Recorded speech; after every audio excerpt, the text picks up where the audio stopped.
Sir, ನಾನು ಆರಂಭದಲ್ಲಿ ಹೇಳ್ತಾ ಇದ್ದೆ, ಈಗ ಪರಿಸ್ಥಿತಿ ಹೇಗಿದೆ ಅಂತಂದರೆ ಮನುಷ್ಯರ ನಡುವೆ ಪ್ರೀತಿ ಬಾಂಧವ್ಯ ಅನ್ನುವಂಥದ್ದು ಕಡಿಮೆ ಆಗಿಬಿಟ್ಟಿದೆ. ಅವನು ಕಂಡ್ರೆ ಇವನಿಗಾಗಲ್ಲ, ಇವನು ಕಂಡ್ರೆ ಅವನಿಗಾಗಲ್ಲ, ಹೊಡಿ ಬಡಿ, ಸಮಾಜದ ಸ್ವಾಸ್ಥ್ಯ ಹಾಳಾಗಿ ಹೋಗ್ತಾ ಇದೆ, ಶಾಂತಿ ಅನ್ನುವಂಥದ್ದಿಲ್ಲ, ಬರೀ ಆತಂಕದ ಪರಿಸ್ಥಿತಿ ಇದೆ. ತಾವು ಕೂಡ ಗಮನಿಸಿರ್ತೀವಿ. ಯಾಕೆ ಈ ರೀತಿ ಆಗ್ತಿದೆ? ಈ ದ್ವೇಷ ರಾಗ ಯಾಕೆ ಹೆಚ್ಚಾಗ್ತಿದೆ ಅನ್ನೋಂಥ ಪ್ರಶ್ನೆ. ತುಂಬ ಒಳ್ಳೆ ಪ್ರಶ್ನೆ ಕೇಳಿದ್ದೀರಿ ಸರ್ ತಾವು. ಸಮಾಜ ಯಾಕೆ ಒಡಿತಾ ಇದೆ, ಸಮಾಜದಲ್ಲಿ ಯಾಕೆ ಅಶಾಂತಿ ಇದೆ, ದೇಶದಲ್ಲಿ ಯಾಕೆ ಅಶಾಂತಿ ಇದೆ, ನಮ್ಮ ರಾಜ್ಯದಲ್ಲಿ ಯಾಕೆ ಅಶಾಂತಿ ಇದೆ, ಮತ್ತು ಕೆಳಗೆ ಬಂದರೆ ನಮ್ಮ ಮನೆಯಲ್ಲಿ ಯಾಕೆ ಅಶಾಂತಿ ಇದೆ, ನನ್ನೊಳಗೆ ಯಾಕೆ ಅಶಾಂತಿ ಇದೆ, ಯಾಕೆ ನನಗೆ ಶಾಂತಿ ಮರೀಚಿಕೆ ಆಗ್ತಾ ಉಂಟು? ಮನುಷ್ಯನನ್ನು ತಿಳಿಲಿಲ್ಲ ಸರ್. ಅವ ಯಾಕೆ ಈ ಜಗತ್ತಿಗೆ ಬಂದಿದ್ದಾನೆ? ಏನೋ ಒಂದು 3 ಹೊತ್ತು ಊಟ ಮಾಡಿ, ಒಂದು 4 ಜೋಡು ಬಟ್ಟೆ ಧರಿಸಿ, ಒಂದು ಮನೆ ಕಟ್ಟಿ ಸುತ್ತಾಡ್ಕೊಂಡಿದ್ರೆ ಮನುಷ್ಯನ ಕರ್ತವ್ಯ ಸಂಪೂರ್ಣ ಆಗ್ತದ? ಆಗೋದಿಲ್ಲ. ಮೊದಲಿಗೆ ಮನುಷ್ಯ ಏನು ತಿಳಿಬೇಕಂದ್ರೆ, ನಾನು ಈ ಜಗತ್ತಿಗೆ ಬಂದ ಉದ್ದೇಶ ಏನು ಅಂತ. ಯಾಕೆ ನಾನು ಈ ಜಗತ್ತಿಗೆ ಬಂದಿದ್ದೇನೆ, ಯಾರು ನನಗೆ ಕಳಿಸಿದ್ದಾನೆ ಈ ಜಗತ್ತಿಗೆ, ಯಾರು ಕಳಿಸಿದ್ದು, ಯಾಕಾಗಿ ಬಂದಿದ್ದೇನೆ, ನನ್ನ ಸಂಬಂಧಗಳು ಏನು. ನಾವು ಹೊರಗಿನ ವಿಚಾರ ಮಾತಾಡ್ತೇವೆ, ಸಮಾಜದ ವಿಚಾರ ಮಾತಾಡಬೇಕು ಕೂಡ. ಆದರೆ ಮನೆಯ ವಿಚಾರ ಏನುಂಟು? ನಮ್ಮ ಹಿರಿಯರೆಲ್ಲ ಹೇಗಿದ್ದರು? ನಾನು ಒಂದು ಘಟನೆ ಪತ್ರಿಕೆಯಲ್ಲಿ ಓದಿದ್ದೆ. ಅದು ಏನು ಅಂದರೆ, ಒಬ್ಬರು ಅಜ್ಜ ಗಟ್ಟಿ ಪೇಪರ್ ಓದ್ತಾ ಇದ್ದಾರಂತೆ. ಅಜ್ಜ ಗಟ್ಟಿ ಪೇಪರ್ ಓದ್ತಾ ಇದ್ದಾರೆ, ಮೊಮ್ಮಗ ಕೂತಿದ್ದಾನೆ, ಅಜ್ಜಿ ಮತ್ತೊಂದು ಕಡೆ ಕೂತಿದ್ದಾರೆ. ಈ ಮೊಮ್ಮಗ ಕೇಳ್ತಾನಂತೆ ಅಜ್ಜನಿಗೆ, ಅಜ್ಜ ನೀನು ಇಷ್ಟು ಗಟ್ಟಿಯಾಗಿ ದಿನ ಪೇಪರ್ ಓದ್ತೀಯಲ್ಲ, ಯಾಕೆ ಇದು? ಅಜ್ಜಿಗೆ ಕೇಳಿಸ್ತದ? ಅಜ್ಜಿಗೆ ಕಿವಿ ಕೇಳಿಸೋದಿಲ್ಲ ಅಲ್ಲ. ಅದಕ್ಕೆ ಅಜ್ಜ ಹೇಳ್ತಾರಂತೆ, ಮಗ, ಅಜ್ಜಿಗೆ ಕೇಳುವುದಿಲ್ಲ ಅಂತೇಳಿ ನನಗೆ ಗೊತ್ತು, ಆದರೆ ನಾನು ಪೇಪರ್ ಓದುವಾಗ ಬೆಳಿಗ್ಗೆ ಬಂದು ಅವಳು ಕೂತ್ಕೊಳ್ತಾಳಲ್ಲ, ನನ್ನ ಹತ್ರ ಕೂತ್ಕೊಳ್ತಾಳಲ್ಲ, ಇದು ನನಗೆ ಬೇಕು. ನಾನು ಗಟ್ಟಿ ಯಾಕೆ ಓದ್ತೇನೆ ಅಂದರೆ, ನಾನು ಗಟ್ಟಿ ಓದ್ತೇನೆ ಅಂತೇಳಿಯೂ ಕೂಡ ನಿನ್ನ ಅಜ್ಜಿಗೆ ಗೊತ್ತಾಗಬೇಕು, ಅವಳಿಗೆ ಕೇಳಿಸುವ ಹಾಗೆ ನಾನು ಓದ್ತೇನೆ, ನನಗಾಗಿ ನಾನು ಓದ್ತಾ ಇಲ್ಲ, ಅವಳಿಗಾಗಿ ನಾನು ಓದ್ತಾ ಇದ್ದೇನೆ ಅಂತ. ಇವತ್ತು ಈ ಬಾಂಧವ್ಯ ಎಲ್ಲಿ ಉಂಟು ಸರ್? ಗಂಡ ಹೆಂಡತಿಗೆ, ಹೆಂಡತಿ ಗಂಡನಿಗೆ ಮಾತಾಡುವ ಟೈಮ್ ಉಂಟಾ?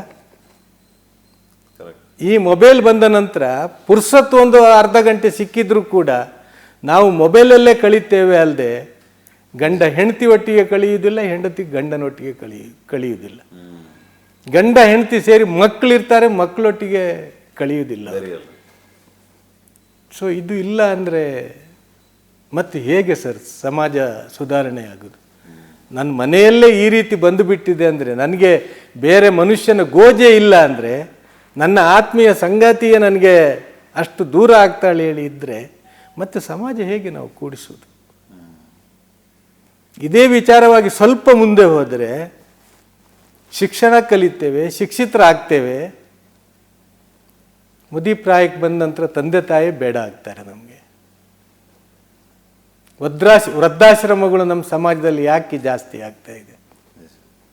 ಇದು ಕೂಡ ನಂದು ಒಂದು ವಿಡಿಯೋ ವೈರಲ್ ಆಗಿತ್ತು. ಒಂದು ನೈತಿಕ ಸಮಾಜ ಹೇಳಬೇಕು ಹೇಳಿದರೆ ಅಲ್ಲಿ ವೃದ್ಧಾಶ್ರಮಗಳು ಇರಬಾರ್ದು.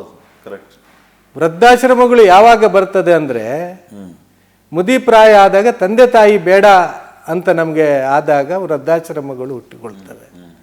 ತಂದೆ ತಾಯಿ ಬೇಡ ಆಗುದಂದ್ರೆ ಏನು ಸರ್? ಎಂಥ ಸಮಾಜ ಇದು?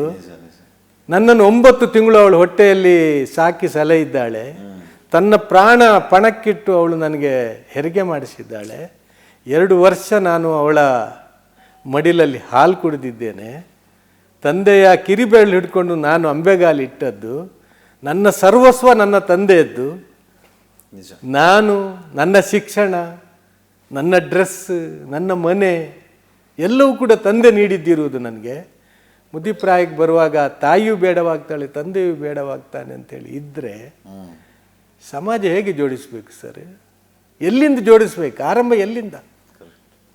ವ್ಯಕ್ತಿಯಿಂದ ಮನೆ, ಮನೆಯಿಂದ ಕುಟುಂಬ, ಕುಟುಂಬದಿಂದ ಸಮಾಜ ತಾನೆ. ಬುನಾದಿ ಅಲ್ಗಾಡ್ತಾ ಇದೆ ಸರ್, ನಮ್ಮ ಫೌಂಡೇಶನ್ ಅಲ್ಗಾಡ್ತಾ ಇದೆ. ಸಮಾಜ ಜೋಡಿಸಬೇಕು, ಸಮಾಜ ಕೂಡಿಸಬೇಕು ಅಂತ ಹೇಳಿದರೆ ಮೊದಲು ಕುಟುಂಬ ಸಂಬಂಧಗಳು ಬಲ ಆಗಬೇಕು. ಆ ಸಂಬಂಧದಿಂದ ಹೊರಗೆ ಬಂದ ಮಕ್ಕಳು ಸಮಾಜದಲ್ಲಿ ಇದ್ದು ಬಿಟ್ಟರೆ ಬೇರೆ ಏನು ಮಾಡ್ತಾರೆ ಸರ್? ತಂದೆ ತಾಯಿಯ ಪ್ರೀತಿ ಅವರಿಗೆ ಸಿಕ್ಕಲಿಲ್ಲ ಅಂದರೆ, ಅಜ್ಜ ಅಜ್ಜಿಯ ಪ್ರೀತಿ ಅವರಿಗೆ ಸಿಕ್ಕಲಿಲ್ಲ ಅಂದರೆ, ಅಪ್ಪುಗೆ ಅವರಿಗೆ ಸಿಕ್ಕಲಿಲ್ಲ ಅಂದರೆ ಸಮಾಜದಲ್ಲಿ ಎಲ್ಲಿ ಸರ್ ಆತ್ಮೀಯತೆ ಬರೋದು, ಪ್ರೀತಿ ಬರೋದು, ಸೌಹಾರ್ದ ಬರೋದು? ಬದಲಾವಣೆ ಮನೆಯಿಂದ ಆಗಬೇಕು ಸರ್. ಮನೆಯಿಂದ ಆಗಬೇಕು. ಸಂಸ್ಕೃತಿ ಮನೆಯಿಂದ ಕಲಿಸ್ಬೇಕು ನಾವು. ನೀನು ಹೊರಗೆ ಹೋದರೆ ನಿನಗೆ ಬೇರೆ ಬೇರೆ ವಿಚಾರಗಳ ಮನುಷ್ಯರು ಸಿಗ್ತಾರೆ ನಿನಗೆ. ಅವರೆಲ್ಲರೂ ಕೂಡ ನಿನ್ನ ಸಹೋದರರು ಹೇಳುವಂಥ ಪಾಠ ಇದೆಯಲ್ಲ, ಅದು ಮಕ್ಕಳಿಗೆ ಕಲಿಸ್ಬೇಕು. 2 ಮಕ್ಕಳಿದ್ರೆ ಅವ್ರ ಜೊತೆ ಅವರಿಗೆ ಈ ಸಂಸ್ಕೃತಿ ಕಲಿಸ್ಲಿಕ್ಕೆ ನಮಗೆ ಟೈಮ್ ಇಲ್ಲ ಅಂದರೆ ಈ ಸಮಾಜದ ಸುಧಾರಣೆ ಹೇಗೆ ಆಗಬೇಕು? ಮೊದಲು ನಾವು ಟೈಮ್ ಸ್ಪೆಂಡ್ ಮಾಡಬೇಕು ನಮ್ಮವರಿಗಾಗಿ. ಮಾತಾಡಬೇಕು ನಾವು. ಗಂಟೆ ಕಟ್ಟೆ ಮಾಡ್ತಿದ್ರು ಮೊದಲಿನವ್ರು, ಹಿಂದಿನವರು. ಕಟ್ಟೆ ಮೇಲೆ ಹೋಗಿ ಸಂಜೆ ಸೇರುವುದು, ಎಲ್ಲ ಇಡೀ ದಿವಸದ ವಿಷಯಗಳನ್ನು ಅಲ್ಲಿ ಚರ್ಚೆ ಮಾಡುವಂಥದ್ದು ಹೋಯ್ತು. ಎಲ್ಲಿ ಹೋಯ್ತು? ಈ ಸಂಸ್ಕಾರದ ಬಗ್ಗೆ ಮಾತಾಡ್ತಿದ್ದೀರಿ ನೀವು. ಮನೆಯ ಮಕ್ಕಳಿಗೆ ನಾವು ಸಂಸ್ಕಾರವನ್ನು ಕೊಡಬೇಕು. ಆ ಸಂಸ್ಕಾರ ತಂದೆ ತಾಯಿಗೆ ಎಷ್ಟಿದೆ ಅನ್ನುವಂಥದ್ದು ಬಹಳ ಮುಖ್ಯ ಆಗುತ್ತೆ. ನನಗೆ ಸಂಸ್ಕಾರ ಇದ್ರೆ ನಾನು ನನ್ನ ಮಕ್ಕಳಿಗೆ ಸಂಸ್ಕಾರದ ಬಗ್ಗೆ ಹೇಳ್ಕೊಡ್ತೀನಿ. ನನಗೆ ಸಂಸ್ಕಾರ ಇಲ್ಲ ಅಂತಂದ್ರೆ ಮಕ್ಕಳಿಗೆ ಹೇಗೆ ಸಂಸ್ಕಾರ? ಈಗ ನೂಲಿನಂತೆ ಸೀರೆ, ತಾಯಿಯಂತೆ ಮಗಳು ಅನ್ನುವಂಥ ಮಾತನ್ನು ನಾವು ಕೇಳಿದ್ದೀವಲ್ಲ, ಆ ರೀತಿ ನಿಮಗೆ ಗೊತ್ತಿರ್ಬೋದು ಸರ್. ಈಗ ಇತ್ತೀಚೆಗೆ ಈಗ ಸದ್ಯಕ್ಕೆ ಸೋಷಿಯಲ್ ಮೀಡಿಯಾದಲ್ಲಿ 2 ವಿಡಿಯೋಗಳು ಸಿಕ್ಕಾಪಟ್ಟೆ ವೈರಲ್ ಆಗ್ತಾ ಇದೆ. ಒಂದು ಖಾಸಗಿ ಕಾರ್ಯಕ್ರಮ, ಅಮಿತಾಬ್ ಬಚ್ಚನ್ ಅವರು ನಡೆಸ್ಕೊಡುವಂಥ ಒಂದು ಕಾರ್ಯಕ್ರಮ. ಆ ಕಾರ್ಯಕ್ರಮದಲ್ಲಿ ಒಂದು ಮಗು ಬಂದಿರುತ್ತೆ. ಆ ಒಂದು ಮಗು ವಿಡಿಯೋ ನೀವು ನೋಡಿರ್ಬೋದು. ಹೌದು, ನೋಡಿದ್ದೇನೆ. ಅಮಿತಾಬ್ ಬಚ್ಚನ್ ಅವರು ಮಾಗಿದಂತಹ ವ್ಯಕ್ತಿ. ಆ ಮಗು ಹೆಂಗೆ ಮಾತಾಡಿದ್ರು ಕೂಡ ಎಲ್ಲವನ್ನ ಸಹಿಸ್ಕೊಳ್ತಾರೆ. ಅವನ ಮಾತುಗಳಿಗೆ ಸ್ಪಂದನೆ ಮಾಡ್ತಾರೆ. ಅವರು ದಿಗ್ಭ್ರಾಂತರಾಗಲ್ಲ ಅಥವಾ ರಿಯಾಕ್ಟ್ ಮಾಡಲ್ಲ. ಈಗ ಆ ಮಗುವಿನ ಪರವಾಗಿಯೂ ಕೆಲವರು ಮಾತಾಡ್ತಿದ್ದಾರೆ, ಮಗುವಿನ ವಿರುದ್ಧವಾಗಿಯೂ ಮಾತಾಡ್ತಾ ಇದ್ದಾರೆ. ಬ್ಯಾಡ್ ಪೇರೆಂಟಿಂಗ್ ಅಂತ ಹೇಳ್ತಾ ಇದ್ದಾರೆ. ತಂದೆ ತಾಯಿ ಸರಿಯಾದ ಸಮಯದಲ್ಲಿ ಸರಿಯಾದ ಸಂಸ್ಕಾರವನ್ನು ಕೊಟ್ಟಿದ್ರೆ ಮಗು ಇವತ್ತು ಈ ರೀತಿ ಯಾರ ಜೊತೆಗೆ ಸಭ್ಯತೆಯಿಂದ ನಡ್ಕೋಬೇಕು ಅನ್ನೋದು ಗೊತ್ತಿದ್ರೆ ಈ ರೀತಿ ಆಗ್ತಿರ್ಲಿಲ್ಲ ಅಂತ ನಂಬರ್ 1. ಇನ್ನೂ ಒಂದು ವಿಡಿಯೋ ಓಡಾಡ್ತಿದೆ ಸರ್. ಒಬ್ಬ ವಿದೇಶಿ ಮಹಿಳೆ ಒಂದಿಬ್ಬರು ಹುಡುಗರಿಗೆ ಒಂದು ಚಾಕ್ಲೇಟ್ ಅನ್ನ ಕೊಡ್ತಾರೆ, ಲಾಲಿಪಾಪ್ ಚಾಕ್ಲೇಟ್. ಆ ರ್ಯಾಪರನ್ನು ಅವನು ಹರಿದು ಬಿಸಾಕಿ ಅಲ್ಲೇ ಬಿಸಾಕ್ತಾನೆ. ಆ ವಿದೇಶಿ ಮಹಿಳೆ ಆ ಮಕ್ಕಳಿಗೆ ಹೇಳೋದು, ಇದು ನಿನ್ನ ದೇಶ, ಸ್ವಚ್ಛವಾಗಿ ಇಟ್ಕೊಳ್ಳುವಂಥ ಕೆಲಸ ನಿನ್ನದು, ಈ ರೀತಿ ಇದನ್ನು ಬಿಸಾಕ್ ಹೋದ್ರೆ ಹೇಗೆ? ಆ ಮಕ್ಕಳು ಆ ವಿದೇಶಿ ಮಹಿಳೆ ಬುದ್ಧಿ ಹೇಳಿದ್ಲು ಅಂತ ಆ ವಿದೇಶಿ ಮಹಿಳೆಗೆ ಎದುರುಗಡೆನೆ ಅವಳು ಕೊಟ್ಟಿರುವಂತಹ ಚಾಕ್ಲೇಟ್ಸನ್ನು ಎಲ್ಲ ಬಿಸಾಕಿ ಅವಳಿಗೆ ಬೈಯುವಂಥ ಕೆಲಸ ಮಾಡ್ತಾರೆ.